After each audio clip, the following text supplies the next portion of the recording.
আমরা যখন ট্রেলারটা দিয়েছি আমরা কিন্তু ইচ্ছা করে, আপনি যদি খেয়াল করেন, আমরা ইচ্ছা করে যে জিনিসগুলো নিয়ে সাধারণ দর্শকের কোনো ধরনের কনফিউশন অথবা কোয়েশ্চেন আসতে পারে আমরা ওটা ট্রেলারে রেখেছি, আমরা কিন্তু হাইড করিনি।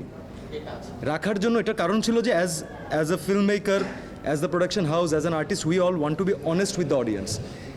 এখন আপনি বলতে পারবেন না যে দিস ইজ নট রাইট, কারণ there is no right, there is no wrong, this is cinema. And সিনেমার মেইন পারপাস হচ্ছে দর্শককে এন্টারটেইন করা, একটা গল্প বলা। যে ক্যারেক্টার আমি প্লে করেছি, আপনি যদি ক্যারেক্টারের জায়গা থেকে জিজ্ঞেস করেন, আমি বলবো যে ও অ্যাবসলিউটলি অনেক কম বলেছে, ও হয়তো আরও অনেক কিছু বলতে পারতো, because the character Russo is like that. ও লুকাতে পারে না, স্ট্রেট ফরওয়ার্ড বলে।